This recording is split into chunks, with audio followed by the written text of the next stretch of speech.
unsurrendered territory of the Algonquin Anishinaabe people. Aussi, je voudrais dire bienvenue à tous et à notre communauté francophone. Alors, un peu plus tard, je vais discuter les moyens dans lesquels les personnes peuvent demander des questions en français aussi. So let's just start with a big question that we've gotten at Ecology Ottawa when we announced this event, and we're fortunate enough to have Tom agree to be here, is why are you doing this? This isn't normal, right? Ecology Ottawa is your local environmental organization that takes action at the municipal level. Why are you talking about these big heady ideas like capitalism? And really, this is a through line that has been here at my entire time at Ecology Ottawa. I actually remember the first volunteer meeting I ever went to at Ecology Ottawa in 2013. The first thing that got brought up is, can we even fix some of these problems if capitalism is still around? And I'm sure many of you have had similar discussions, right? This is a through line in the environmental community. It's something that is of a topic of discussion. And it's important and interesting because it's unresolved and because there are really interesting perspectives on the issue. So it's part of the contemporary debate in the movement. And I think that's really where, Tom and Tom's book that kind of talked about this really fits in really nicely and really provides obviously an opinion, but sets the stage for a broader discussion too among the community. So I really hope that we can approach it with that spirit. This is an engaging conversation. You're invited to participate. I mentioned Annie earlier. Annie Berube is joining us today as a moderator, and Annie's just this phenomenal moderator. She's the last time we worked with her, she moderated the mayoral debate and kept 8 mayoral candidates in line. So I have no doubt that today's discussion will be as effective and as efficient as possible. Annie's background is with Equiterre, another amazing environmental organization. She's also now the program director at the McConnell Foundation, and she's got a background in environmental economics, which really provides an interesting lens and a way to kind of analyze some of these issues. Aussi, Annie est complètement bilingue. Alors, si vous avez des questions en français pendant les discussions, notre modératrice sera contente de les recevoir. I want to say in English that questions are accepted in English and French. The event will take place in English, but Annie will translate questions into English as required. So please feel free to ask them in the language of your preference. So without any further ado, let's get started, and over to you, Annie. Thank you so much, Rob, for this introduction, and welcome everyone. And thank you so much to Ecology Ottawa for all your amazing work and these provocative sessions that you're hosting for us today. So a few housekeeping questions for everyone. You will be asked to use the Q&A box in the Zoom to drop your questions. So the way that the event will unroll is we'll start with Tom giving us an overview of his book for about 15 minutes, and then I'll interview Tom and we'll have a chat for about half an hour, during which I hope this is going to provoke lots of interest and lots of good questions from the audience. Again, use the Q&A box to drop your question. Nous allons également accepter les questions en français. Je vais faire de mon mieux pour faire la traduction. And we'll be triaging and sort of regrouping questions, hoping to address everyone's comments. We are recording this event, so this will be available to you afterwards. You can use the chat box in Zoom to introduce yourself or to have some side conversation about some of the provocative ideas and concepts that you'll learn about today. And yeah, so I hope we'll have a very fruitful conversation and lots of time for questions at the end. So without further ado, I will introduce Mr. Tom Wren, who's joining us today. Tom is a venture capitalist, the co-founder and managing partner of Arctech Venture. He's the author of 3 books, and he sits on the board of numerous clean energy companies as well as not-for-profit organizations. And today we're here to discuss his latest book entitled The Case for Climate Capitalism, Economic Solutions for a Planet in Crisis. So Tom, I'm going to turn it over to you for an overview of the main concepts in your book, and I'll look forward to our chat. Thanks very much. I appreciate the intro. Surprise, je vais parler français. I won't. Je vais pas essayer parler français. C'est plus difficile pour moi, mais merci. Thanks for the great intro. This is exactly why I wrote this book. Why are we talking about capitalism? I think it's relevant. Look, I'll be clear. You don't have to be a left-leaning, Che Guevara fan to appreciate, that today's economic engine is really taking us off a climate cliff. This has been true for some time. But nor do you need to be a Wall Street titan committed to sort of neoconservative big capital to believe that market forces are very powerful, that private capital and big corporations are some of the most powerful economic tools we have. They may not be being used in the way we want right now, but they're incredibly powerful.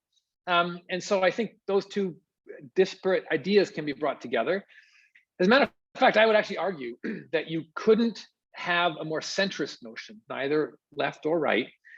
The following idea: if you have a big problem, use the most powerful tools you have to solve that most wicked problem.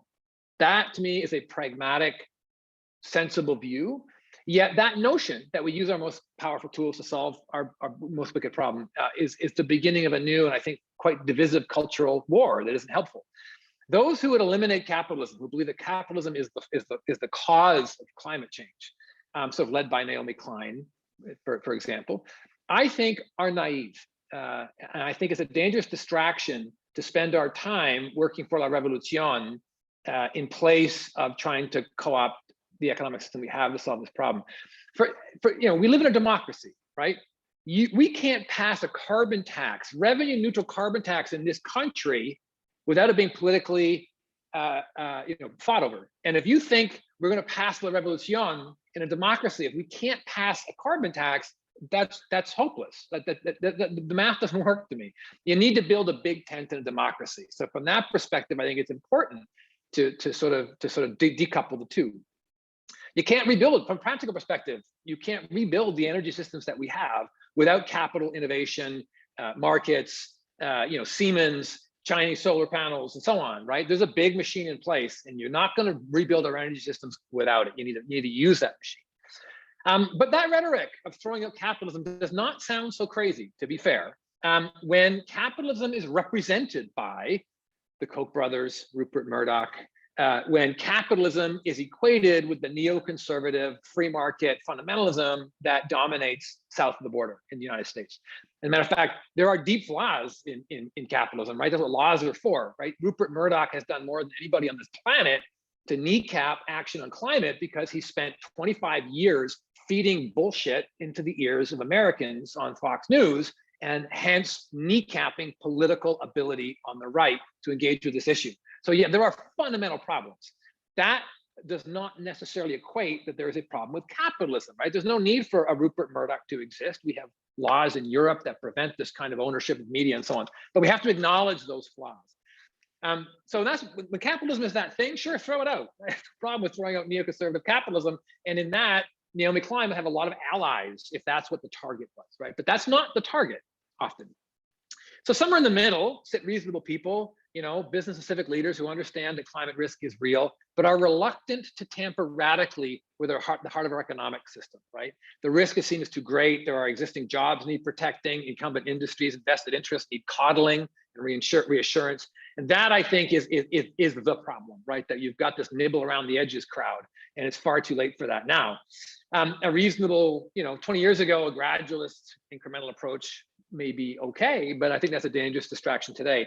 Just as much as throwing out capitalism is a dangerous distraction. Nibbling around the edges with a little carbon tax here and there ain't going to get this done. And if we think it is, we are mistaken.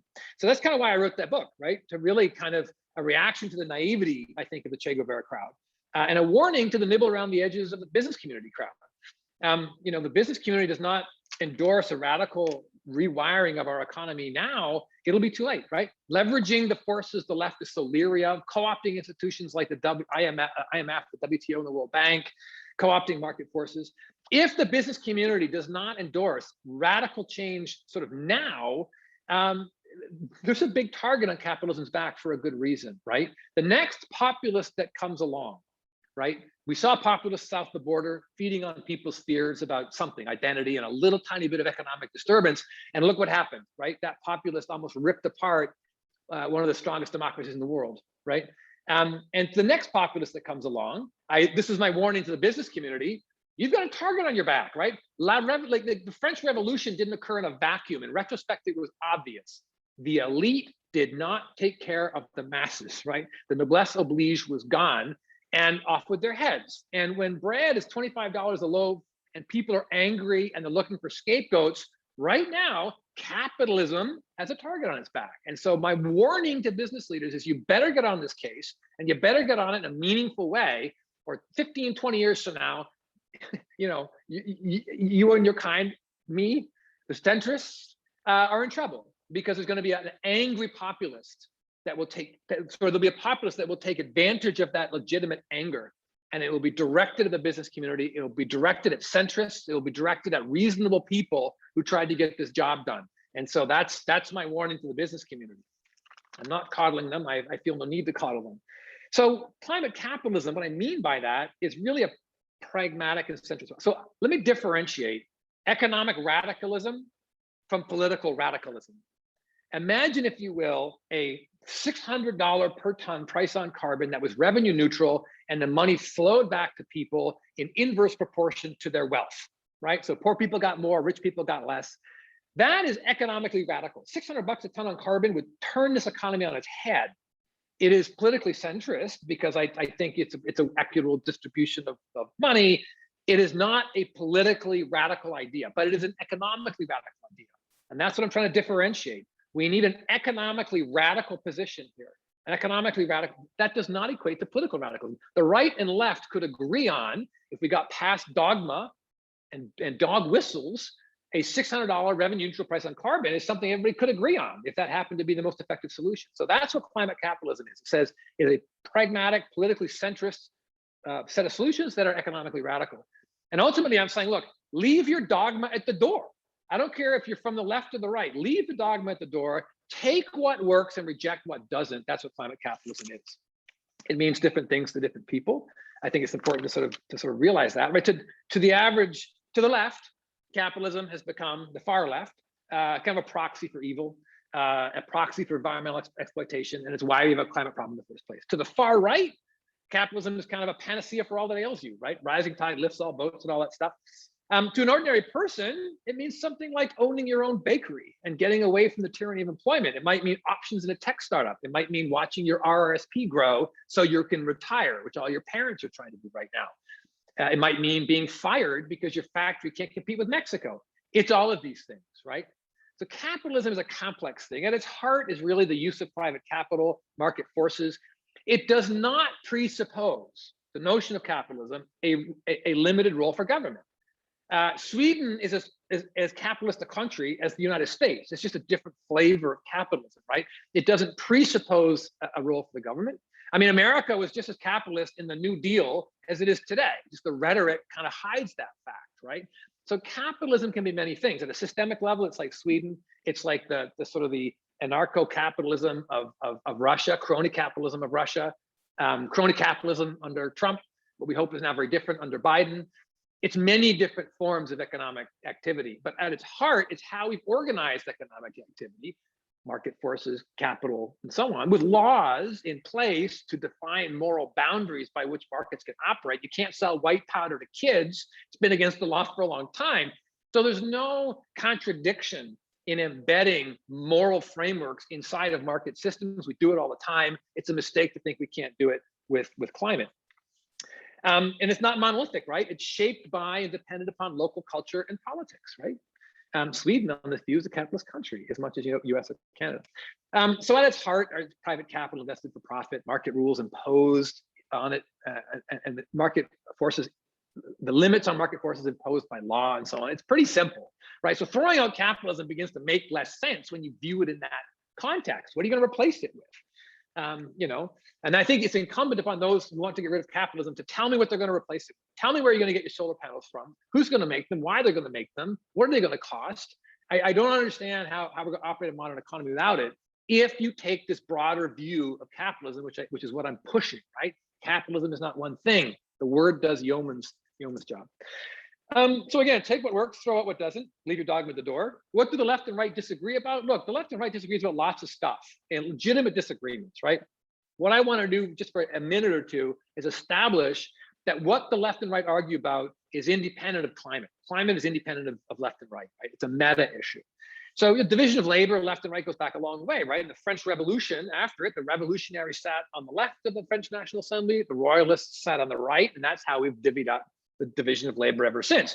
The moral framing was always defined as the left wanted an activist government, help the poor, fight for social justice, and so on. Perfectly reasonable. Critics saw utopian idealism. On the right, you had those who advocated for social stability, incremental change, personal responsibility, and so on. And critics saw an ill-disguised defense of the privileged. And so greater truth in both of those views. Along psychological lines, the left see humans fundamentally as empathic, and altruism is a core value as a human being. The right sees us as fundamentally self-interested. Liberty and self-reliance are core values. Again, humans are complicated. There's a bit of truth, I think, to both of those. There's a legitimate disagreements about how the world works. From an economic perspective, there's been arguments about how free the market should be and so on. That's an academic dispute between the Keynes and Hayek and so on. At stake in this debate, if each side is arguing in good faith, right? In good faith, which is not always the case, is a differing view of how we make the world a better place, right? That's fundamentally what we're talking about. And the left's criticism has always had real bite when it comes to inequality, injustice, poverty, the tendency of free markets to treat the environment like an open sewer, the aggregation of public debate and power to private money like Fox News and Rupert Murdoch. Facebook is a huge problem, perfectly reasonable criticisms. And without the left, there would probably be a horrible place, right? Those are reasonable ways for us to dispute and argue about what laws should do and so on. And contrary to the neoconservative view, the public sector has always played a critical role in wealth generation, right? Venture capitalists don't operate in a vacuum. We operate in a world of publicly educated people and publicly financed research and so on and so on. So contrary to the neocons, I think that's where the left has real bite. On the other hand, it is absolutely naive and nuts to think that we could have raised global living standards the way we have without innovation, technology, markets, capital, all the stuff that market economies generate, perhaps a little bit unfairly, but there's no question the economic machine is extremely powerful, right? And I think one is naive to think that Soviet Russia, whatever the exceptions to capitalism are, Venezuela or something, that by itself, that was going to do what markets had done, right? So I think there's a bit of naivety on both sides. And acknowledging capitalism as flaws, which I'm doing explicitly, does not imply a need to ditch it. That is fundamentally mistaken. Neither side has a lock on climate solutions, and neither side has a lock on what is right or wrong. How can the left ignore the power of markets? How can the right ignore the propensity of markets to burn everything in the ground? So that's where the political debate sits. Climate is a meta issue, right? The threat of climate risk is external to all of these frameworks, right? It needs to incorporate these sorts of frameworks under it, right? It is an existential problem for humanity that transcends our political differences about what is right or wrong. That's fundamental in terms of our political debates. A good proxy for all this stuff is one's view of growth, right? For some, endless growth is the answer to everything that ails us, right? Rising tide lifts all boats and all that kind of stuff. For others, unrestrained growth in a finite world is impossible, mathematically impossible, and it's what brought us this problem in the first place. And there's some truth to that. It's tricky, right? Some think that we can grow forever because we'll dematerialize the economy, fully circular economy with energy inputs from the sun, making ever more complex forms of matter that have ever increasing value and so on. And philosophically, I suppose that's possible, but that's a very, very long-term kind of asymptote. We don't have the time to get there. In the short term, of course, that's not what growth is. In the short term, this is, the growing demand for meat in developing countries. People want air conditioners, they want cars, they want bicycles. It is material demands that is driving growth. And if we dematerialize, it will be sometime later this century, and we haven't got that long. So it's an academic debate. It's an interesting one. In the meantime, though, its relationship to climate is this. Those on the right who argue that we can grow indefinitely, it goes back to the Club of Rome, right? In the 70s, where we talked about limits on human growth. And that group, although I think they're roughly correct, got laughed out of the room because the idea was, a techno-optimist said, when you come across a limit, the limit will raise prices on something. You run out of something, the price goes up, human innovation and ingenuity will come force, and we'll invent something that can replace that thing that is limited, and you'll burst through that limit. This happened in the Green Revolution. It's happened time and time again. The challenge, though, is the way that works is scarcity drives price increases, which drives innovation, which drives a solution. Those are the antibodies that the free marketers talk about when they talk about technology solving all problems. The challenge we have with fossil fuels is we have to stop burning it before it gets expensive, right? There are no natural antibodies in play here. As long as coal is cheap, someone's going to want to burn it. So that's part of what we need to do in intervening in the market, is to invent and impose these kind of antibodies in the system so that before fossil fuels are scarce, price signals are in play, right? That's kind of what price on carbon does, for example. So growth is an interesting proxy for one's view about capitalism. I think it's an interesting question about infinite growth, but there's no question it is impossible to grow in a high carbon kind of way. And so we need low carbon growth from that perspective. I'm going to there's a lot more I have to say about solutions. I mean, I'll say one thing really quickly, and then I'll kind of open it up because I could talk for a long time, as you can imagine. It is true that a price on carbon is the single most efficient way to solve this problem. It is endorsed by Milton Friedman on the far right. He talked about the need to price externalities, right? It's like in an economic system, it's like imposing gravity. Water flows downhill.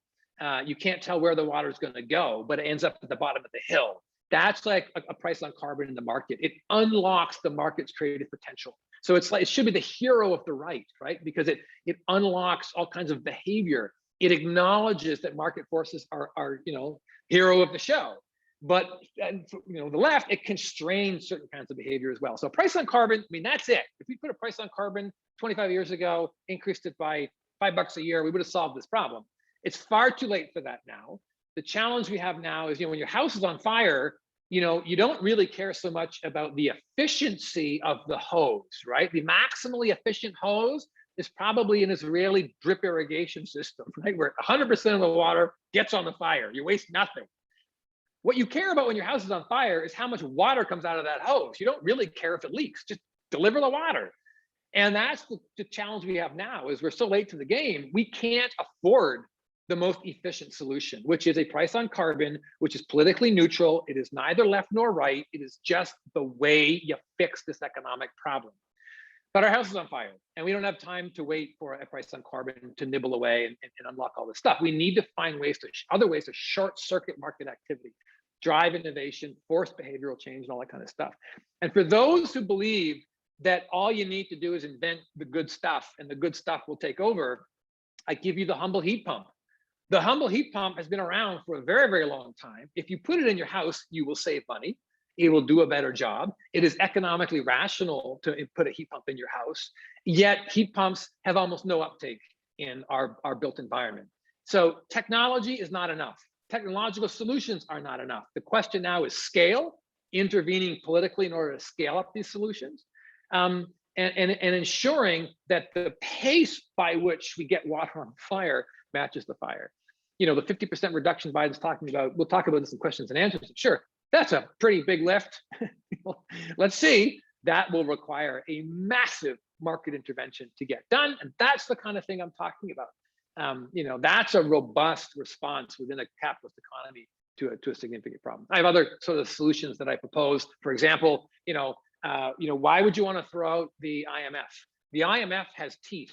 The IMF has the ability to kneecap local legislation that contravenes its treaty. Well, let's change the treaty that we've all agreed on and given up sovereignty for to level the playing field on carbon. Why aren't there carbon tariff adjustments at the border for carbon? So the IMF could be co-opted. If Trump can go into NATO and kick that hornet's nest, which is a profoundly important, long-lasting, stable institution of world peace, effectively. If he can go in and kick the hornet's nest there, you bet a motivated politician and sets of politicians can go into the IMF and renegotiate what the IMF is for and insert carbon into those agreements so that the IMF becomes a carbon hawk and not just a capital hawk. That's what I mean about not throwing out institutions, but co-opting institutions not throwing out an economic system, but co-opting the tools of that system.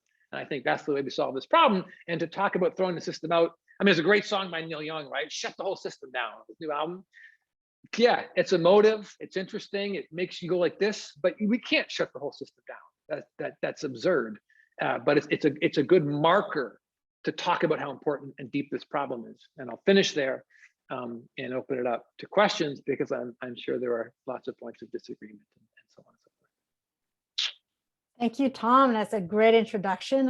I'm sure there's lots of questions. So we'll have a little chat, and I hope we can dig a bit deeper in the solutions and the preconditions that you put forward for climate capitalism. But before we do that, I want to unpack a little bit the political spectrum that you describe in your book, because you do spend a lot of ink and time criticizing both the left and the right's failure to address the climate crisis. Nobody is spared in this book from those labels, including the Pope, people. So where you do quite a strong criticism of Naomi Klein's thesis and many of the social progressives and their response to climate change, is that we don't have this ready-made alternative to capitalism, right? And that you argue that an alternative economic model, whatever that might be, would basically require that we whole change the human condition, right? And we don't have time for that. But you do agree with the left on some of the fundamental flaws of unfettered markets. And I just want to name a few, and maybe you can expand on that.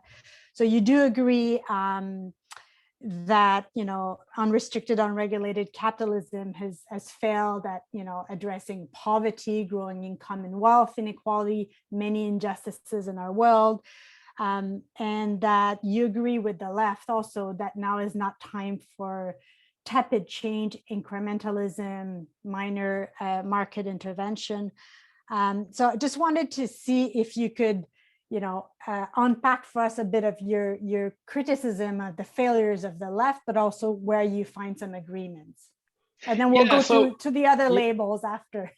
Yeah, no, that's absolutely. So I actually don't know that I want to show my hand politically, but since we're with friends, I am on the left. There's no question I'm on the left.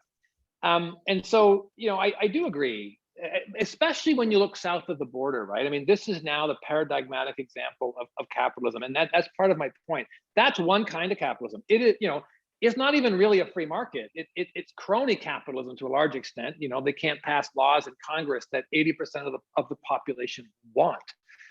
So it's broken. It's politically broken. Capital has taken over Washington, and that happened over the last 20, 25 years.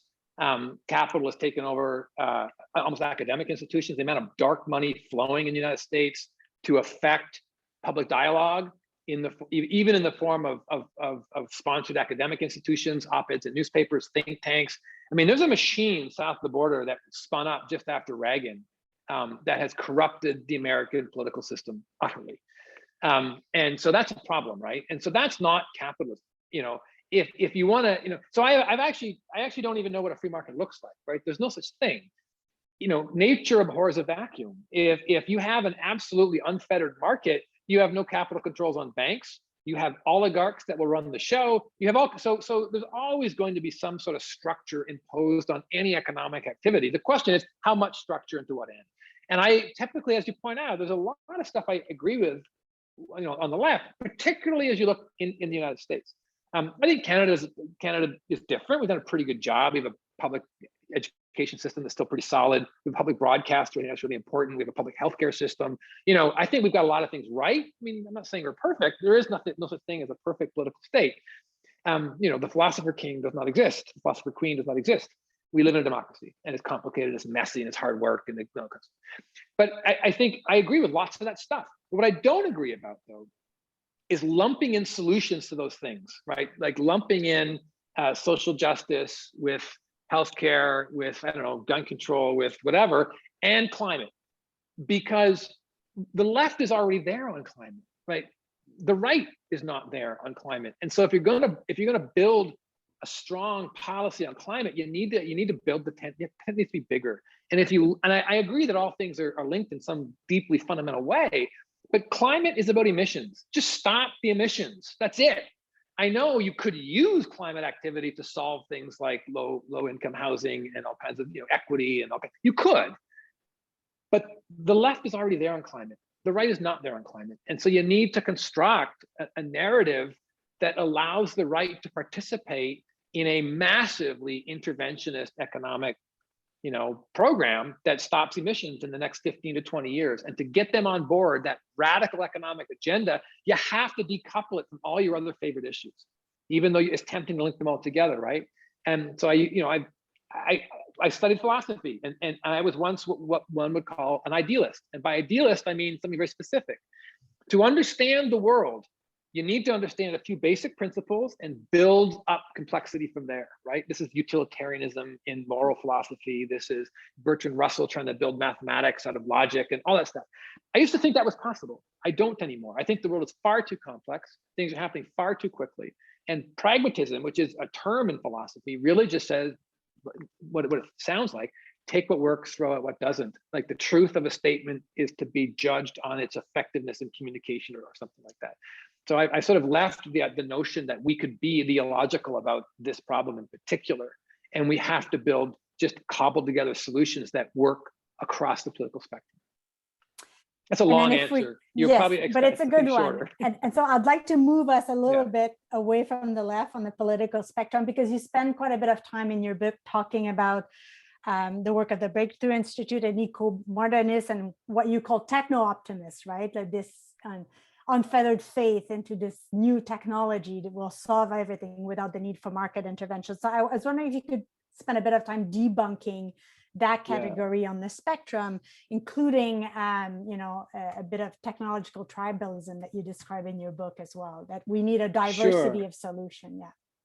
Yeah, good question. So there are those, the beating heart of Silicon Valley is the notion that technology solves all problems, right? Innovation and so on. And I wrote part of that chapter while sitting in my favorite building in the world, which is the Ferry Building in San Francisco, watching people come and go. And you can really feel the heat there, right? This kind of techno-optimism. There are two counter arguments to this, that technology would just solve all problems. I mean, the first is Václav Smil, right? Václav Smil is an energy analyst, very smart guy. He's written a lot about energy systems, very technical, very deep. And he notes that historically, even if you invent something better, faster, cheaper, like the new energy source is cheaper, it's better, it takes 50 years to replace the old energy source because it's infrastructure. That's the nature of infrastructure. It's not like a phone. You don't buy a new phone you don't build a new electrical system every 2 years the way you replace your phone. And so if you ask him, he says, look, it doesn't matter that you invent, cold fusion at a penny a kilowatt hour. It will take 50 years for that technology to permeate infrastructure. So he thinks we're historically determined to fail on this issue. I don't go so darkly into that night, so meekly into that dark night. I think you need to change the context, which is what climate capitalism is trying to do, is change the context under which we do this particular energy revolution. But Václav Smil is a point, right? Technology is not enough. It takes too long to permeate. The other is climate change is coming, and whether you like it or not, and you're not going to reinvent wheat farms in Kansas, with a hydroponic rooftop facility growing basil. Our food systems are fundamental, and they're not going to get fixed with high-tech solutions. I mean, genetic plants that are more drought resistant and so on. People are going to try, but we are fundamentally dependent on nature, right? We are embedded in, and we dance with nature all the time, and we've forgotten that when we think about technological optimism solving all problems. This spaceship works, right? And it works because nature works. And we need to be a little more humble, and we need to acknowledge that, we are embedded in our ecology, and we are not going to reinvent our ecology. So I'll keep moving us a bit further right on your political spectrum definitions of dogmas and values. And I was wondering if you could talk a little bit about the fossil fuel fatalists and the fossil fuel apologists. I mean, because this is a recurring argument, unfortunately, that we hear time and time again, that as long as there's demand for fossil fuels, well, hey, we're just going to keep supplying it, right? And we hear that loud and clear in some provinces in Canada. So Could you talk a little bit about, the dogma and the failure of those arguments? Yeah, so I would call a fossil fuel fatalist as someone, it's like Vaclav Smil, right? Who just says, the demand is there, it ain't gonna go down anytime soon, so just accept it. And I think that misses the ability of us to politically intervene and lower that demand, right? I mean, that's what EVs are, that's what energy efficiency is. And I think you can intervene in the market. And it's funny, CEOs of energy companies, I'm sure you've seen the same thing, Annie, where the CEO of an energy company points to a demand curve and says, "Hey, I'm just supplying what's demanded." Yet in the next breath, they speak of how they are, the world's most powerful industry, and they, bestride the globe and unlock energy sources beneath the ice of the Arctic, and this is how powerful their companies are, and they boast about it. And it's like, well, if you're that powerful, you could affect your own supply. So I would call a white hat energy company a company that looks to actually lower the demand curve that they face. And there are some companies doing that. Equinor in Norway, for example, they're not doing enough, but they actively invested in something called Hywind, which is an offshore wind platform, which allows you to harvest wind in the best areas of the world. And I remember seeing the CEO of Equinor speak 15 years ago in Norway at a clean tech conference. I just come from Canada, and everyone's arguing, is climate change real? Oh my God, look at all the money we make from fossil fuels. Norway makes a lot of money from fossil fuels. And this guy got up on stage and he talked about how they were going to build this wind platform and how hard it was. And I raised my hand very meekly and said, pardon me, I'm from Canada. We're arguing with the oil companies about whether climate change is real. And you're building an offshore wind platform that sabotages demand for your own product. Why are you doing that? And his answer was, because we can, and it's the right thing to do. That's the Norwegian way, right? The fact they're state-owned probably helps, right? And so that's the fossil fuel fatalist. If those energy companies want to get in the game and put their engineering might behind reversing and slowing the demand of hydrocarbons, they could. They don't, because they have entrenched interests, and they have a whole bunch of stuff in the ground they want to burn. And frankly, it's momentum. If you made money yesterday doing something, you're making money today doing something, you're probably going to try tomorrow to do the same damn thing, because that's what these companies do. Very hard to change the culture and direction of these oil companies. So that's a fossil fuel fatalist. I think it's just, the demand is too strong. I think they're wrong. A fossil fuel apologist talks about stuff like, well, fossil fuels got us wealthy, so the developing world should burn all the fossil fuels they want. And how are you going to make a poor person rich if they can't burn coal? And it's like, well, the answer is it's energy, not fossil fuels, by the way. You're mistaking carbon emissions from there's other ways to empower those people. There's other ways to give them energy. Frankly, there are better ways to give them energy. And by the way, if you built a coal plant, that doesn't mean the poor people there are going to get rich. It means the people that own the factories that use the coal power are going to. So it's got nothing to do with social justice. Fossil fuels have nothing to do with economic issues of social inequity and economic inequity. You need to give them energy. That's all there is to it. But energy is not fossil fuels, and that's the mistake they make. All right, and then we get to the far right, which you spend a lot of time in your book talking about, especially the U.S. reality of the Koch brothers and the extent to which dark money has influenced the media and corporate lobbying in the U.S. And we are not immune to populism in Canada, of course. But perhaps the extent of dark money's control over our politics is not as bad as in the US. So, extreme corporate elite and neoconservative libertarian free market is not what you're advocating for. You position climate capitalism as a very pragmatic centrist solution that I think you describe somewhere as being equally unwelcome or an uncomfortable compromise for everyone on the spectrum.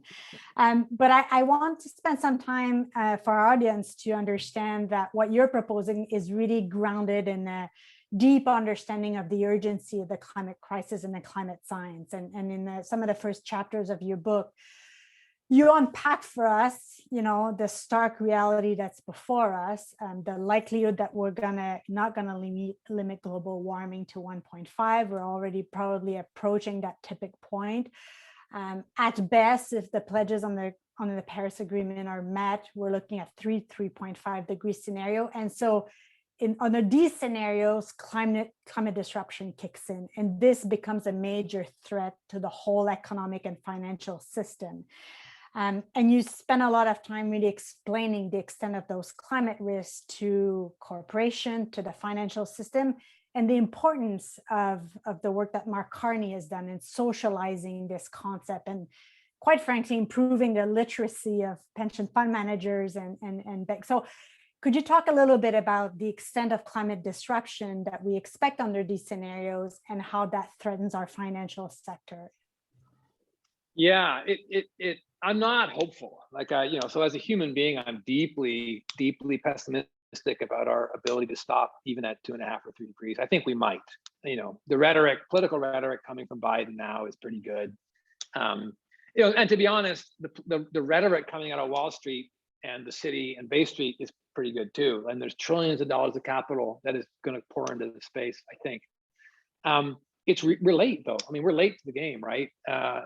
Even if you stop all emissions tomorrow to zero, we would probably shoot past 1.5 degrees. Because when they talk about a target, it's a 50% chance of limiting yourself to that target. There's a lot of feedbacks that haven't kicked in yet. And every time there's an update on the science, it's always worse than we thought. It's always a feedback effect that is more pernicious. The methane's starting to melt in the north. I mean, this is terrifying. So to me, it's not even really about setting a temperature target anymore, because I think that's the wrong way to think about it. I think the way to think about it is, how fast can we move? How fast can we reduce the emissions? What's the political and physical and economic possibilities of emission reduction, and just hit them. Because all we're doing now, frankly, is lowering the odds of catastrophic climate change. That's all we're doing. This is not a gentle glide path. We are not turning down the knob on the oven to some known degree.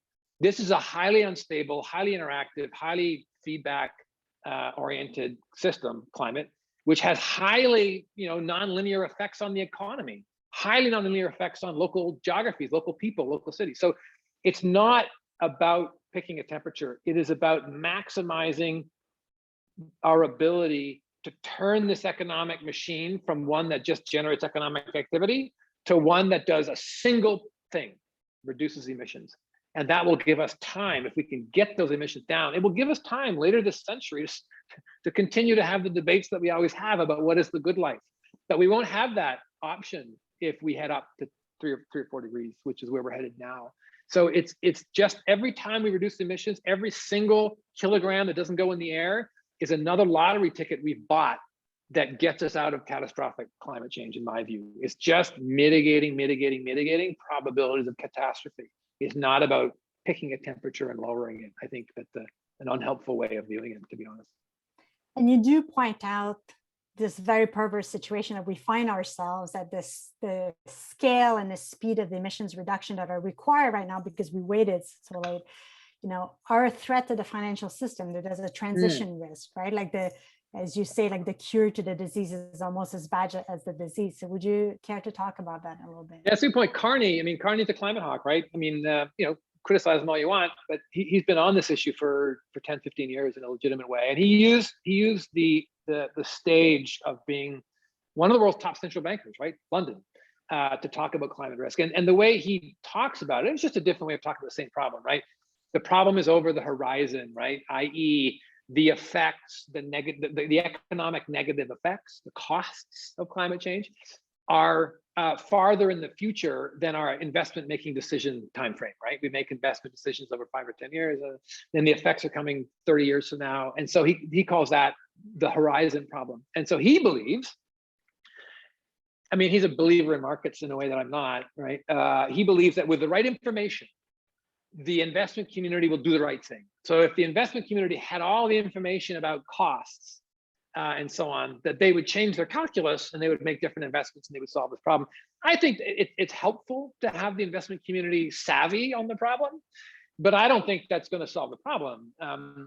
Everyone becomes aware. I call it the difference between playing offense and defense, right? So if the investment community is super savvy to climate risk, like robot savvy, computer savvy, it just means they're going to protect their assets from the coming storm. It doesn't mean they're going to invest their assets to solve the storm, because no individual actor can solve this storm. It's the tragedy of the commons at a different level. And so what I say is, I think information is not enough. They still need regulation. And so I think one way to view this is pension funds. I mean, they have obligations to meet 30, 40, 50 years from now, right? To pay out the pension to their pension holders 30, 40 years from now. They have a time horizon that matters. And if the economy, if we got 3 or 4 degrees of warming, that's Mad Max. They're not going to meet their obligations 30 years from now. So I would argue they have a fiduciary obligation to help solve this problem. Now, again, they can't do it themselves. No pension fund's big enough, but they could advocate for policy together that enables them all to act in concert to solve this problem. I think it's the fiduciary obligation of pension funds the world over to advocate at the UN, at the national level, at the provincial level, at the municipal level, to advocate for climate policy. Because if we don't solve this problem, pension funds will not meet their obligations. And that's buried in their professional and legal obligation to their pension fund holders. So it's a very tight legal obligation they have. And I think if pension fund holders had a bigger voice, if teachers and municipal employees, had to say, look, I want you to prioritize climate change. I bet they would say that if they were asked, right? So I think there's ways to approach the problem that Carney's identified about the damage to the financial system, all kinds of stuff, in a way that's a little more aggressive than just saying, give everybody information and they'll make the right decision. I don't believe people are that altruistic, nor are markets that efficient. So let's dive a bit deeper on some of the radical market reforms that you propose that are the preconditions to climate capitalism. And I think it would be helpful for our audience to understand, what is the scale of the capital investments that are required here. You argue in your book that we're not talking about, the kind of venture capitalism that built Silicon Valley. We're not going to solve the climate crisis with an app, right? We're talking nuts, bolts, cables, steel, massive capital investments, because what we're doing is we're rebuilding our energy system, and that's a massive, massive task. So could you talk a little bit about the big bets that you propose in terms of which technologies we should be supporting in your book? We've got 3 bets. We've got, new biofuels, we've got new nuclear generation, and geothermal as well. Some of the big bets that you start with in your book. So we can understand the scale of the capital that's required here. Yeah. So first of all, I as a venture capitalist, I do make bets. That's my job. I actually think the bet that's going to work is going to be solar, wind, and energy storage, and that's going to win the economic fight. And that's where I'm putting my money and my time, frankly. Carbon sequestration is a big bet. Geothermal, as you put it, called enhanced geothermal, is a big bet. Next generation nuclear is a big bet.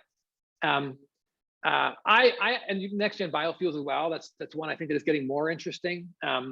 It's not going to solve the problem, but it's actually interesting. But of the big 3, I call them the big 3, right? This is what governments sort of tend to support, and industry tends to like. And there's a lot of chatter in the financial community now about hydrogen, for example. The incumbents like big toys, and the incumbents like to do something that looks like what they did before.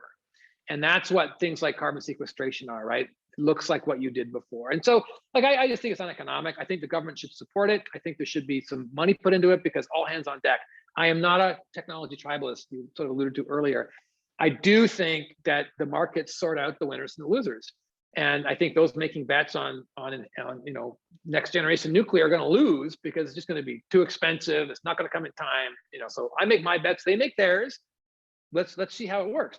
I think what the role of a government is to make sure that all those possibilities are at least on the table, though, right? It takes a great deal of capital to get next generation nuclear up and running, to get carbon sequestration up and running, to get enhanced geothermal, which is a very understated potential champion. Enhanced geothermal is actually intellectually my favorite. If you go down in the rocks beneath our feet, anywhere, I don't care if you're in Russia, outside Washington, just got to go to a different depth, but somewhere down 8 kilometers, you'll find rock that's 350 degrees C, 500 degrees C. If you can drill through that rock and fracture it and suck out heat, you can power this planet 30,000 times over, base load, clean power. But it's hard to get to, and it's hard to do. The technical risks of drilling hot, dry rock are very different from drilling for oil or gas. It's deeper, it's very hot. But the amount of energy down there is more than enough. But these are that's the kind of technology, for example, that's very difficult for the private sector by itself to develop, because there's not a lot of patents. It's more know-how, it's engineering practices. And so that's the kind of thing. We had a proposal from the Equinox Energy Summit a few years ago, which is held at the Perimeter Institute, that talked about enhanced geothermal and said, the way to get that off the ground is you have a public-private partnership, you drill 10 test wells around the world, you demonstrate the capacity of technology, and you share it. And so there's no patents, there's no nothing, just pour it all into the same pot. The way the oil sands got together and said, let's share technology together, COSIA, and we'll all contribute our intellectual property to lower the carbon footprint of the oil sands. And whether that was in good faith or not could be debated, but the model was, none of us are going to do it by ourselves. Let's do it together because it helps the oil industry. That same approach would work on next generation nuclear. Again, I think it's expensive. It'll work on carbon sequestration. Again, I think it's expensive. So I don't think those bets are going to play out, but those are probably cards we want in our pocket to play in case I'm wrong on solar and storage, right? You want lots of possibilities at play, and that's a very good role for the public sector, is essentially make sure that those technologies are developed to the point that if we needed to commercialize them and deploy them, we could. And that's what the public sector has done forever, right? Like, Silicon Valley didn't invent the phone or the transistor or the GPS system or anything else. That was all invented on the public dime. It was commercialized by the private sector. And the same thing for these big energy systems. And then for my last question, I'd like to spend a bit of time so that we understand the depth and the ambition and how radical sort of the market reforms that you propose to back climate capitalism. You call for a green bank, green bonds, a reform of the World Trade Organization, co-opting the IMF, for example. And I was wondering if you could talk a little bit about, the Canadian situation and how we're going to attract global capital investment in this clean energy and clean technology sectors in which we have a competitive advantage, especially in light of the change in the US and how that's going to be a game changer for a global capital investment. So you do see a strong role for public sector intervention in the market so that we can back those winners as you've described. So I'm wondering if you could elaborate on those really essential conditions that are needed. Yeah. So one of the points I try to make is that if you want to get the right on board, why don't you make it an economic argument? Why don't you make it an argument about self-interest? So Canada's 1.4, 1.6% of global emissions. If we halved our emissions, we would move the needle globally a little tiny bit. We need to do that. That's part of being a good state actor in the 21st century. That's your moral obligation. We should do it. But if Canada wants to really move the needle on carbon emissions, if we invent and deploy technologies to solve this problem, and we then export those solutions to help the rest of the world lower their emissions, India, China, Brazil, Indonesia, United States, then we're really playing with the other 98.5%. And if we're actually building solutions that work and we're exporting them, we're making money, right? Like we're selling something other than melted tar we're trying to sell something other than melted tar as an economic strategy, which seems kind of smart to me, right? So for example, I differentiate between picking winners and backing winners. The Americans, when they get behind something, they're really good at backing their winners, right? And they're not ashamed. The Germans do it, the South Koreans do it. They all have a different way of doing it. But Canada needs to be a little less shy. Canada typically likes to play house league, right? Where everyone gets a little bit of the money, everyone gets an equal try, and that's what we do in terms of supporting technology. And we're a little shy about saying, actually, we got a winner over there. Let's get that winner launched into global markets. I would liken it to sort of the Own the Podium program back in the Winter Olympics of Vancouver, right? Own the Podium program was hugely successful. We got more gold medals than we ever had before. And what they did was they took athletes that demonstrated a capacity to win at an international level, and they gave them the resources they needed to train properly. Quit your day job, here's a coach, blah, blah, blah, blah, blah. And we won lots of gold medals. Same thing on clean tech. If we find our winners, the clean tech companies that are showing the capacity to win in the global race for the biggest market of the 21st century, which is low carbon infrastructure.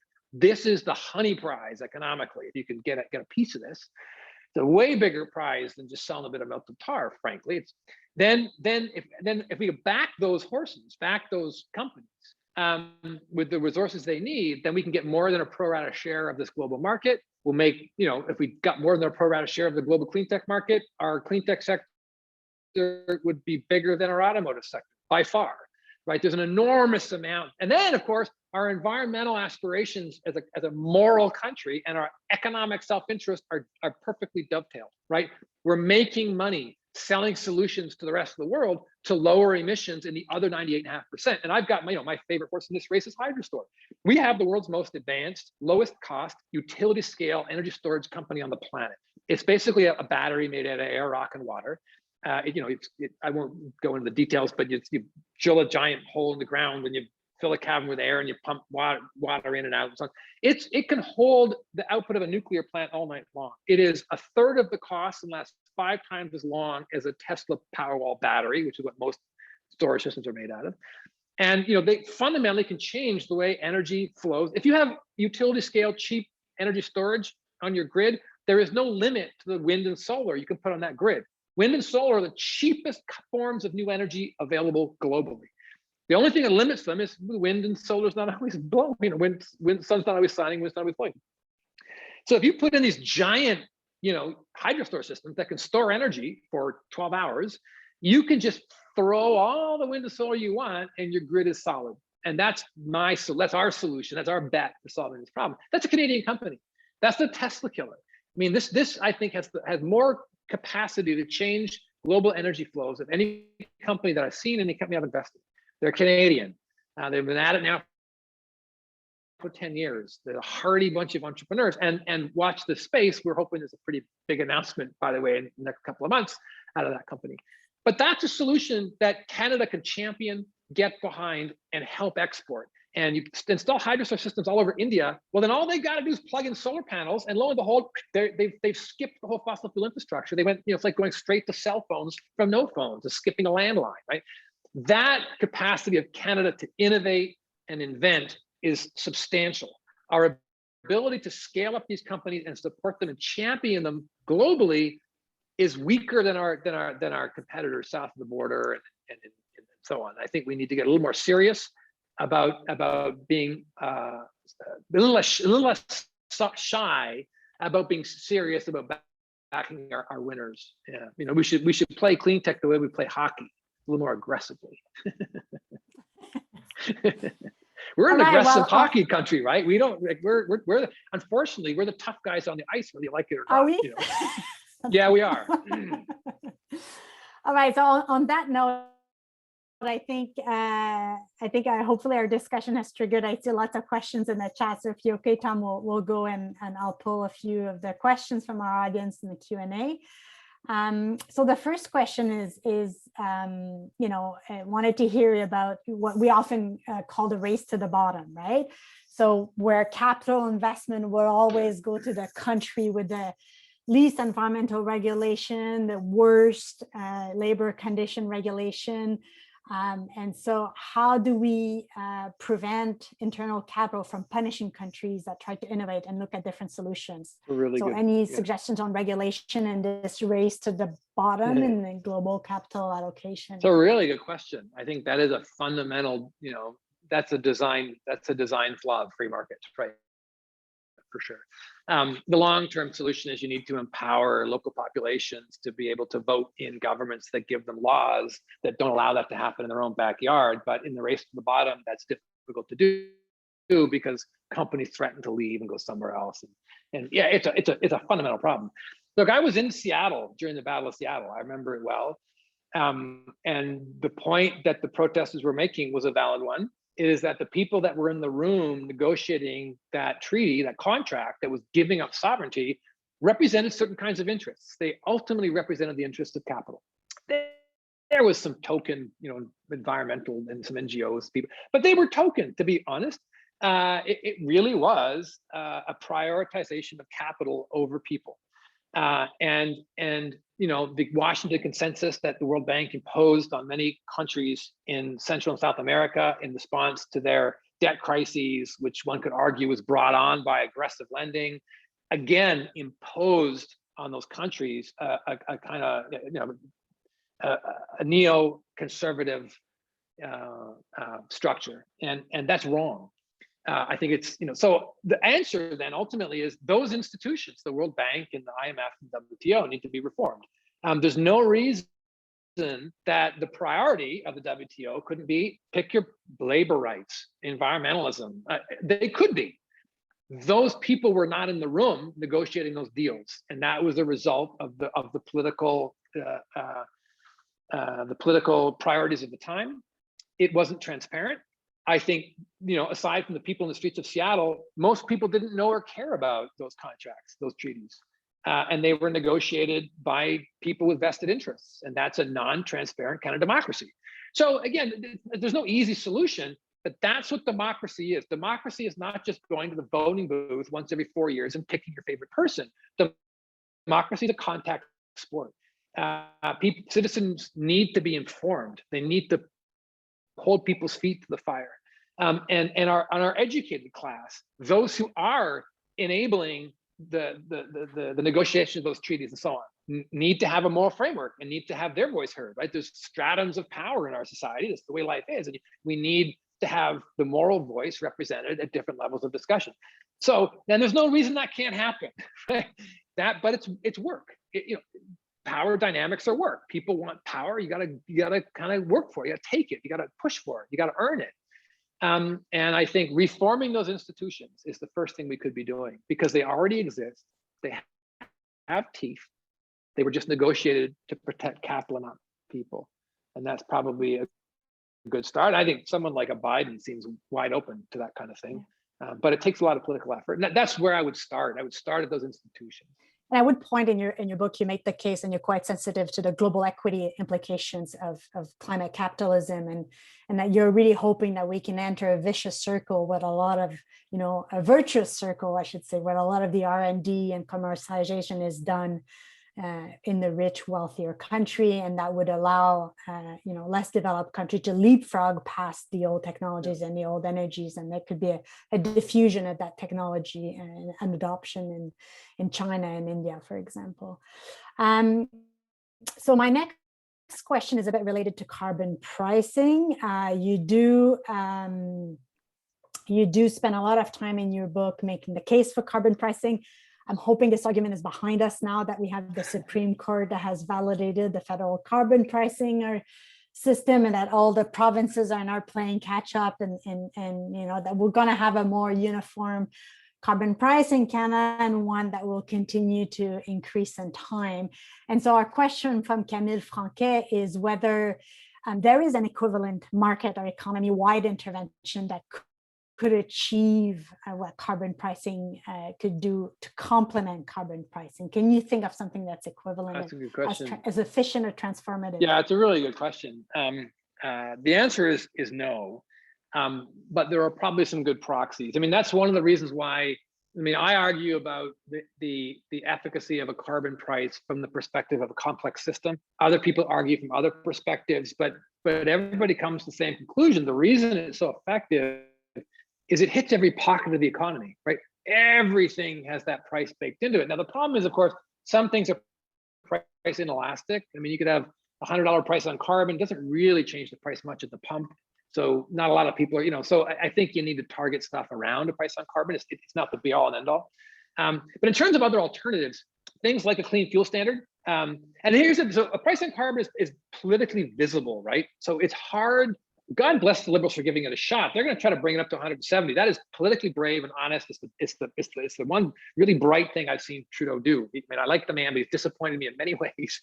Not on that file. That's a brave political thing because people can see it, and it's got a high political cost. But it's honest, it's open, and it's transparent. So I admire the man for doing that. But it's very visible. There are other ways. You know, so a clean fuel standard just says, well, we're going to put into our fuel stream low carbon fuels, next generation cellulosic ethanol, hydrogen, whatever. and you don't really see it. It just kind of appears and it's there at the pump. And that would be in every pump in the country. That goes into every gasoline-powered car in the country. So things that affect lots of infrastructure are like a price on carbon. Building codes. If you change the building code, no one votes on a building code. I mean, last time, no one, runs an election, getting mad about the building code. Maybe municipally, sometimes, maybe. Building codes are for nerds. Only nerds really care about them. So if you can pass a building code that changes the energy efficiency of buildings, every building in the country could be affected. Right now, you just turnover and all that kind of stuff. But those are other alternatives. And I think there are lots of them. Mark Jacquard talks a lot about flex regs, right? Flexible regulations, where you're regulating something, but you're giving some flexibility as to how you do it. Like clean fuel standards, a flexible regulation, lower the carbon content of your fuel, you figure out how to do it. And those are the kinds of things that our elections are rarely fought on. They can be quite effective because they affect entire industries in one fell swoop. So I think there's lots of those kinds of regulatory options. All right, I'm going to go now to Les Schramm, which is a very Canadian conundrum question. So Les says that everyone from Bill Gates to Steve Klein agrees that we need massive government intervention to deal with climate change.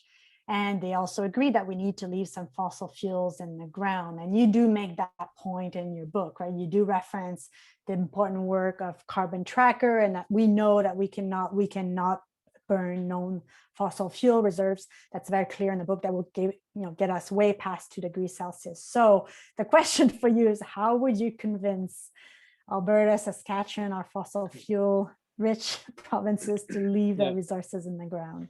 Well, it's a never-ending question. No, it's the Canadian conundrum, right? Look, I actually don't think they need to be convinced, and here's why. I think the oil sands are a dead man walking today. I think it's a matter of time. I think we need to be very sensitive to the workers. I think we need to be very sensitive to those who have built a career out there. I don't think we need to be sensitive to the investors who should see this coming. It's their job. Technology revolutions cannot be stopped. You could not stop the mechanization of agriculture if you tried. You could not stop the digitization of communication if you tried. You cannot stop the clean tech revolution, which is coming, which is a distributed, roughly solid state, electrically driven energy system. And the reason you can't stop it is it's following a technology cost curve. Technology cost curves go down. Technology performance curves go up. And you can't stop that. Canada's sitting here squabbling about pipelines and melted tar, and coming to our shore is a wave of super cheap solar, super cheap wind, super cheap batteries, EVs. Like, that's coming. And so I don't think we need to convince Alberta to keep it in the ground. It's going to get stuck in the ground, and we're going to have arguments about stranded assets. They're going to try to blame it on a price on carbon and want public, remuneration for leaving those assets in the ground. But frankly, it's a dead man walking. Now the question is, now that's happening. So the question is, can we convince the population, people, workers, that this is happening anyway? This is coming. Investors should already know about it. They've made their play. They've made their bet. More power to you grown-ups, take the loss if you get it. But as we as a country begin to think about what economic priorities we have going forward, what worker retraining programs, what kinds of sectors do we want to invest in, what kind of sectors we want to support, we might want to support those sectors. And the problem is, if you look at today's energy pie and the energy pie 30 years from now, the energy pie 30 years from now will look very different from today's. The question is, what are the big slices going to be? Because they're tiny slices in this one, by definition. How do we nurture Canadian champions that are in the small slices of this current pie so they can be part of this big pie over here? And in Canada, the challenge is the incumbents suck up all the political oxygen. They suck up all the dialogue and debate. We're constantly talking about fucking pipelines. And it's like, nobody's going to want $60 heavy carbon oil 30 years from now. It's ridiculous. And make your bets, investors. But as a country, as a population, as a political entity, we should be discussing what we think is going to be happening, and we should be making preparations for this wave of technology that's going to hit our shore. And again, as you alluded to earlier, I talk about our ability to innovate and feed into that cycle. Canada is a very innovative country. We're still more innovative than China. We won't be for long. It's a result of our education system, it's a result of our economic system, and it's a result of our culture. But it won't stay that way forever. And so innovating and figuring out ways to feed technology into that giant manufacturing cycle is that virtuous cycle you talked about before. And that's the conversations we should be having. I don't think we have to force Alberta to keep it in the ground. It's going to get kept in the ground. I think we just want to anticipate it a little sooner and make them clean up their own mess. And minimize the risk to the workers and the communities. And minimize risk to workers, that's right. That's who gets hurt. I mean, investors, it's in your RSPs and stuff, so everyone's going to get hurt in a sense. But the whole point about investors is you're a grown-up, you make your bet, you get the upside if you win, you take the downside if you lose. That's it. And every investor and every oil executive in this country knows climate change is coming. They're as educated, or should be as educated as I am, about technology cost curves of the competition. If they're not doing their job. CAP, the Canadian Association of Petroleum Producers, have been very careful in their language in talking about climate change for the last 10 or 15 years. I think, I don't know, but I think the reason they've been very careful there, and they're neutral, ambiguous, they have no view on climate risk. It's because they've been trying to expand the tar sands as fast as they can, and if and when it has to get shut down, they're going to want public compensation for it. Just like they want us to clean up their dirty wells, right? Because they figured out a way to get it all off balance sheet. That's exactly what they're going to do with all the assets that get shut down. They're going to try to blame it on climate policy, and it's ultimately a dead man walking anyway, because you can't compete against. There's a great, I urge you to look at a report called Wells, Wheels, and Wires, put out by the French bank BNP Paribas. It asks the question, what does the cost of oil need to be, the price of oil need to be, to compete as a transportation fuel with today's prices of solar, wind, and EVs, right? So to compete as a the answer is between $9 and $20 a barrel. Now it takes time to build up the EV infrastructure, but that's the future oil face. Who can supply oil in that world? Saudi Arabia can supply oil in that world. Canada cannot. We are a marginal producer. We are one of the most expensive producers in the world, never mind one of the most high carbon. So when demand begins to fall, as it inevitably will, our stuff will be the first to get shut down. And right now, it's shale oil south of the border that is the threat to the tar sands. Next, it's going to be EVs and renewable energy. I mean, this is coming, and so we just got to make it happen faster, which is the point, right? Faster than the market will do by itself. All right, I'm gonna take another question, this time from Ketan Bala, who points out that there's much venture funding for technology solutions addressing climate. Some folks like Jigar claim that technology already exists and we simply need to scale it and adopt it faster, a bit like the point that you make in your book about heat pumps.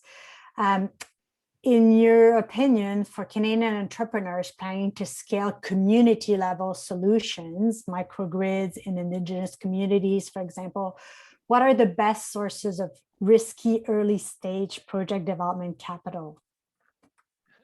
What are the best sources of risky early-stage project capital? That's hard to find. There's venture capital around today.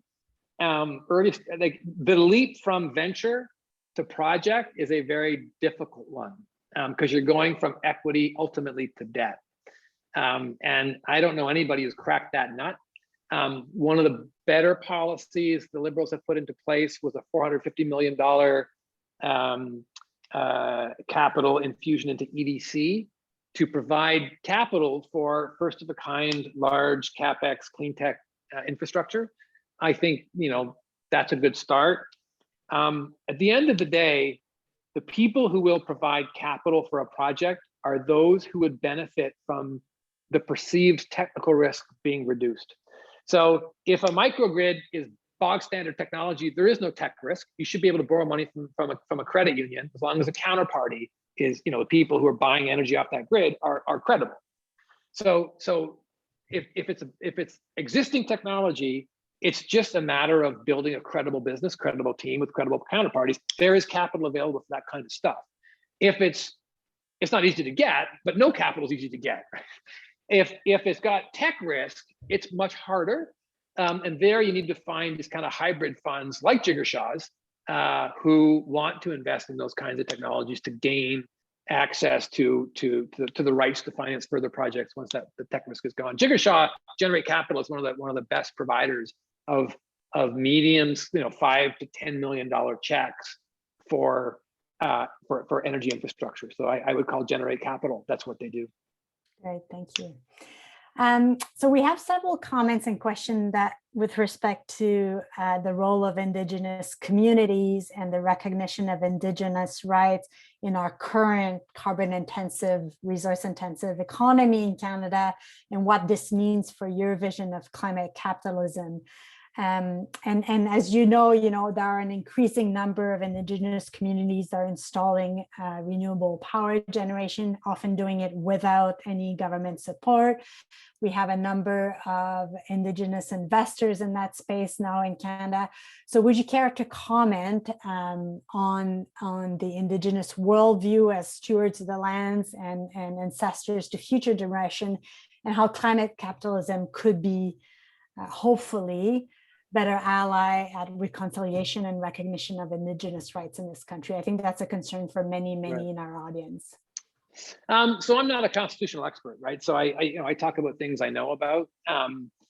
So I don't have comments other than there are constitutional rights that are enshrined and people are arguing about them, and the courts are deciding various things. And I think, if anything, the Indigenous community has become good partners because they've been empowered in various ways to participate in the economy. I mean, but again, I'm outside my comfort zone in the sense that I actually am not an expert on the Constitution. I think Chris Henderson's doing great work there. I mean, there's lots of folks doing great work there, and I think it's a great opportunity for microgrids because they're already kind of on diesel gensets. I think there should be lots of interesting ways to replace those gensets. So I think there's lots of ways to play there, and I think if any group that wants to step up and become an independent power producer and do things differently is an ally in rebuilding our energy infrastructure for sure. What I would push back on a little bit, though, I mean, I don't believe there was ever a golden age in which humans were more morally pure. The great fauna of the world was gone when humans arrived. It doesn't matter what the color of their skin was or where they came from.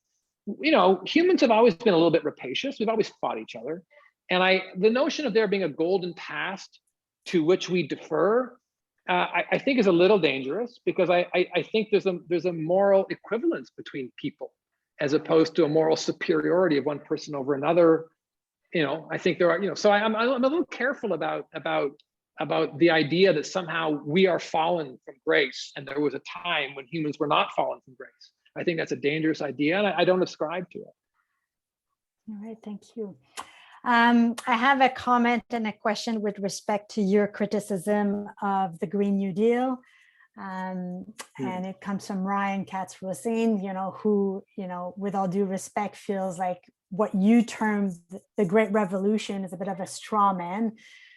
What the movement is calling for is actually a sound economic plan that has a lot of support. It's not something that's invoked in the name of Che Guevara, but it has this big tent potential, especially in the US. Some Republicans have backed the Green New Deal. I don't know if you've had a chance to look at Seth Klein's new book on the climate emergency, but it's, again, a great Marshall Plan, and some of the public sector intervention that he calls for are quite similar to what you're calling for. So this idea that, if the state and governments, as you point out, has the muscle to co-opt powerful international institutions, why doesn't it have the power to co-opt market relations, co-opt fossil fuel capital, and regulate a high carbon economic activity? So maybe comment a bit on the Green New Deal and its power to be a broad social movement that could, bring the right and the center together, and why have we failed to co-opt those institutions, as you call? So I have no issue with the energy components of the Green New Deal. I mean, I think there's a lot of similarities between what I'm calling for and essentially a rewiring of our economic system as it relates to energy. In the United States, though, in particular, the political system is broken. And I believe that fundamentally. We saw a riot January 6th where someone tried to, it's broken. And I think in that kind of state where you can't pass a gun law that the public wants, you can't get a healthcare system that the public wants, there's a whole lot of stuff that Americans, if you ask them what they want, it looks a little more like Canada than it does in the States, but it's fundamentally broken. In a state like that, I think gathering enthusiasm and might on the left, nominally the left, I don't even know if I want to call it the left, to be frank, just on the side of rational behavior in the United States, cobbling together and building that coalition to be a political force that can overrun the corrupt Republicans, I think is meaningful. And in that case, you do want to cobble together issues that look like they may or may not be related, you know, social justice, healthcare, and climate justice, and all kind of stuff. Because in that political environment, it's broken, and you need to build enough excitement to kind of overrun the system. Canada's not broken in the same way. And so I would differentiate between the two. And I remember I was asked to sign on to the LEAP manifesto years ago, and I couldn't, because there were no mention in there of utilities or as capital or banks. And there was a whole grab bag of issues that one may legitimately care about, but they're unrelated to climate. And Canada is not politically broken in the same way the US is, where we need to cobble together a massive revolutionary political force to take over the system. They need that in the States. So I think it's very different. But in terms of the nuts and bolts of climate capitalism versus the energy portions of a Green New Deal, they look very similar. There's not that much difference, to be honest. All right, I think we have time for one or two more questions, if you're okay. Sure.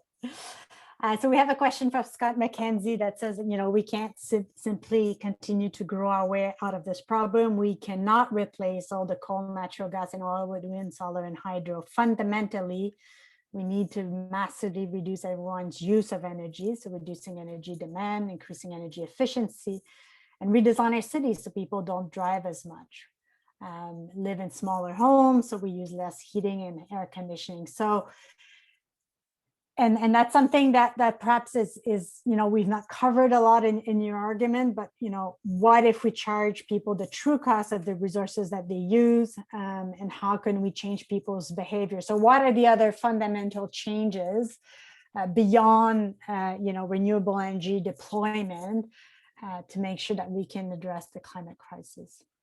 Yeah, I agree with everything in the questioner's premise. If energy efficiency is like the super nerdy guy at the high school dance, right? It's not cool. You know, it was me in grade 11, right? Somebody once said to me, it's like flossing. You have to do it, like, but it's like not cool. Nobody wants to. It's not cool. You know, now because energy, because it's about less and so on. But here's what's changing. Energy efficiency is becoming cool. The interest that I see among building owners and operators to employ best-in-class engineering solutions. My partner Sandrine, I mean, she runs a company called Chrome, which does energy retrofits of buildings, and she's killing it. I mean, and I'm talking 40% reductions, 50% reductions.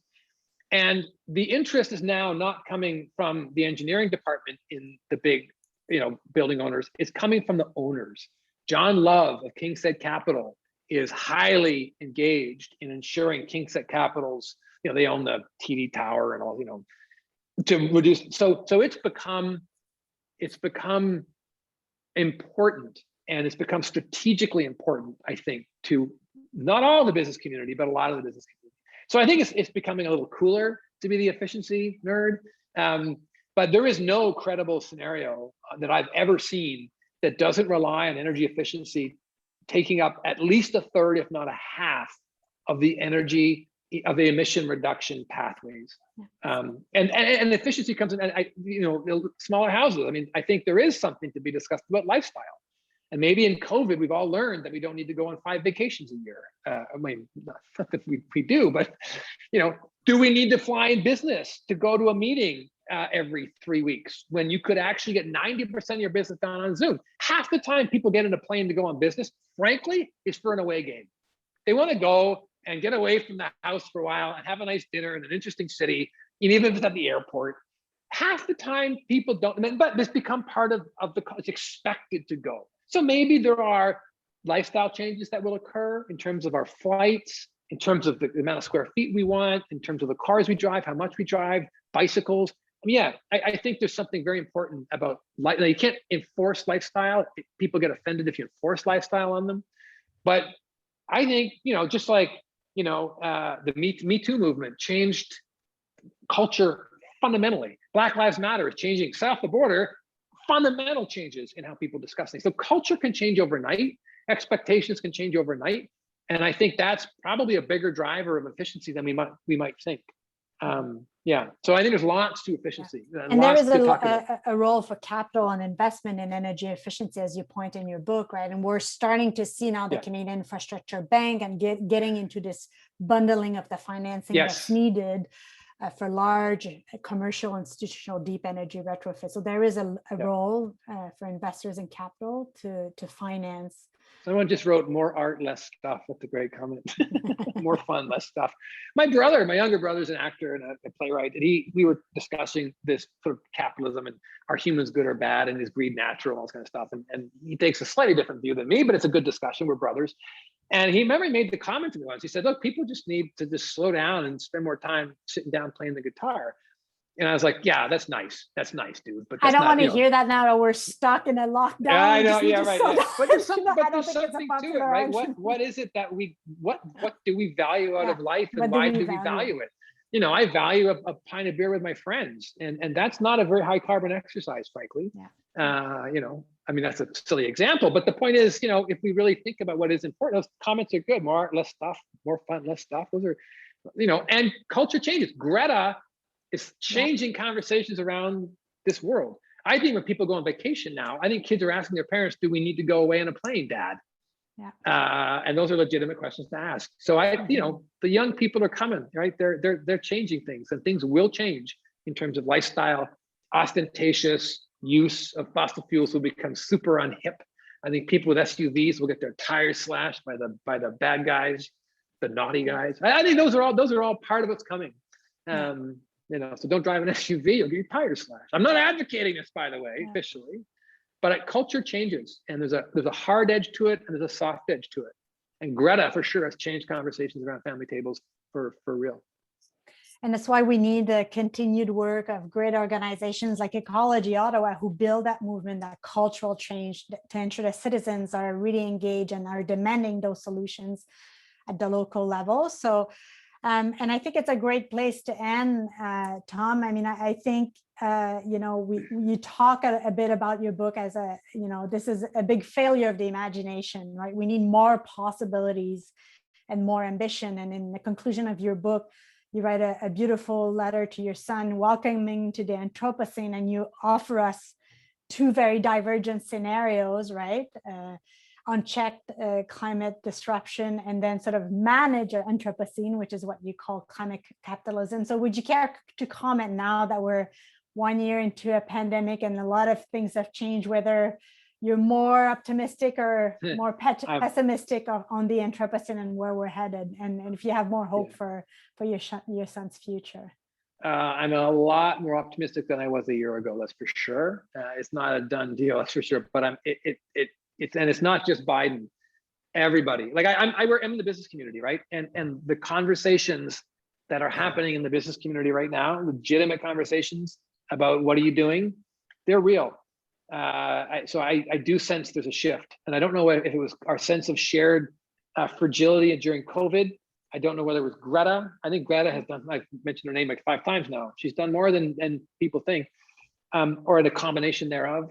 But I'm more optimistic now than a year ago, for sure. Yeah. And I would like to point out, I think, Eric, you're putting in the chat access to a discount to purchase Tom's book as well. That's correct. So I would highly recommend, if you find the conversation provocative, there's a lot more in the book that we've not covered today. So thank you so much for your time, Tom, and for this positive conclusion to something that can be a very disheartening and discouraging conversation sometimes. Well, thank you for the careful reading of my book and the insightful questions and the opportunity to speak to this group of people. Great. Thank you, everyone at Ecology Ottawa, for hosting. Have a great day, everyone. Yeah.